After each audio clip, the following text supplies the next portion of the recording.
Good evening, my friends, and yet more moves in the America Last Beijing Biden administration. They are barring drilling on millions of acres in Alaska. They will cancel oil and gas leases in the Arctic National Wildlife Refuge and set aside more than half of it's called the National Petroleum Reserve for a reason. I think the reason is in the name, because it's got a lot of oil and gas, my friends. So your energy prices are about to go through the roof. I predict probably this winter, we'll see. This might be the winter of severe illness. It might be the winter of severe coldness and death. So in the most aggressive move, you have to protect federal land from oil and gas exploration. Beijing Biden administration announced on Wednesday it would prohibit drilling in the 13 million acres of the pristine wilderness in the National Petroleum Reserve. They've been drilling there for years, my friends, in Alaska, and cancel all drilling leases in the Arctic National Wildlife Refuge. Trump started it up, and we were energy independent. Well, kiss that goodbye. New regulations would ensure what the Beijing Biden administration called, quote, maximum protections for nearly half of the petroleum reserve, but would not stop the enormous $8 billion Willow oil drilling project in the same vicinity, which Beijing Biden approved this year, most likely because the bribes were sent out, my friends. So climate activists, especially young environmentalists who are probably all zero life skill trust funders who want you to ride the bus while they still ride around in their BMWs. And they were angered by Beijing Biden's decision to allow the Willow project, calling it a carbon bomb. Oh, fuck off. Many called the move a betrayal of Beijing Biden's campaign promise of no new drilling period on federal lands and waters. So anyway, that they can fuck right off there. And here we go again. This is a quiet one. No one really talked about this one. Beijing Biden administration suspends rules for allowing liquefied natural gas by rail.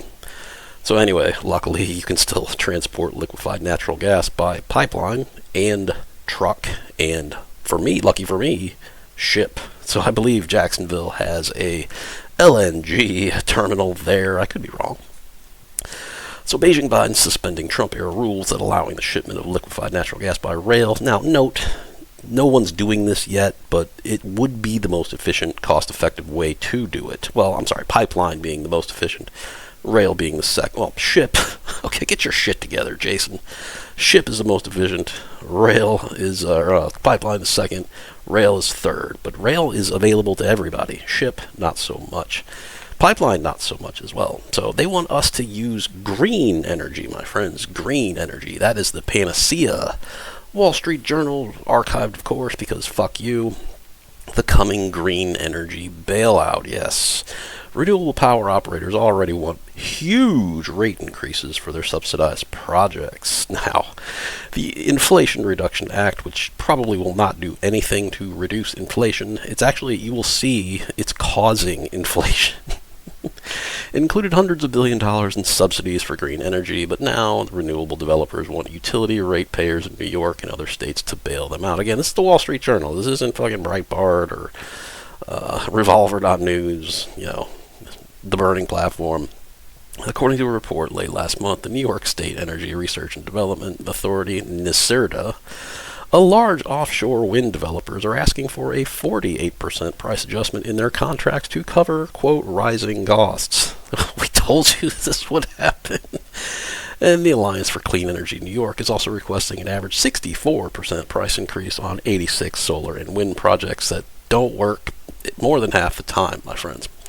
So the Inflation Reduction Act includes federal tax credits that can offset 50% of a project's cost, but renewable developers say their costs are increasing faster than inflation and their projects would not be economically viable and would be unable to proceed construction and operation under their existing pricing.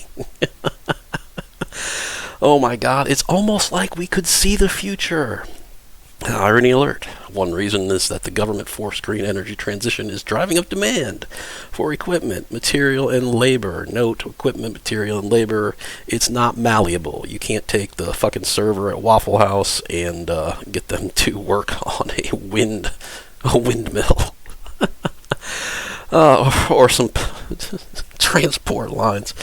It's almost like these people are making these decisions, don't have any experience in life at all, because they don't. Growing demand for renewable energy projects nationwide has exacerbated inflation for renewable project cost components relative to broader inflation levels. Of course, green energy developers are blaming Russia's invasion of Ukraine for increasing demands for renewable energy and its components. Nobody wants wind and solar power, trust me. If you have it, you will quickly realize why you don't want it. You need mainline base load capacity, which is usually powered by coal, natural gas, nuclear, or oil, my friends. Again, getting rid of all carbon fuel, coal, natural gas, and oil will basically subject you to a barely above 1870s lifestyle. And that planet cannot contain 8 billion people. Probably you see where this is going, my friends. They want us to, well, you can form your own conclusions. The climate lobby says power from wind and solar is cheaper than from fossil fuels. I would challenge that assertion. But that's only true with generous subsidies and kicker here, kicking the nuts, near zero interest rates. Hey, we told you that would be a problem too. Well, I did. Way back in the day, I said that interest rates would have to remain at zero because trying to adjust them up is going to cause a lot of problems, and you can thank Ben Bernanke for that one. Kazarian, Ben Bernanke. And now you're seeing it. So, price adjustments, when you got to pay fucking 7% on a bond versus 2%, it makes a big fucking difference. Price adjustments that renewable developers want in New York, and fuck New York, would make solar and wind 2 to 5 times more expensive than natural gas power, because natural gas is dirt cheap and abundant in the United States. Another irony, the Inflation Reduction Act, prevailing wage and domestic content condition for bonus tax credits, which are necessary to make projects viable, inflate costs. That means U.S. taxpayers will pay more for the green corporate welfare, and utility ratepayers will pay more for renewable power. The climate lobby hits you coming and going.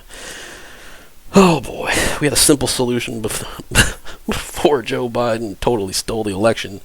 We were energy independent, but alas, maybe if Trump wins again, he will not, basically.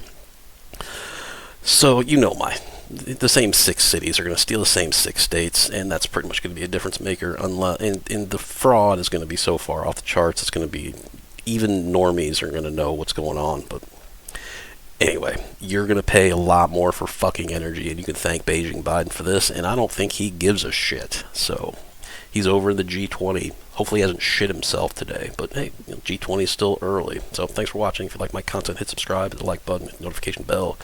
Leave me a comment. I read all the comments. So pick up some non-perishable food, and God bless.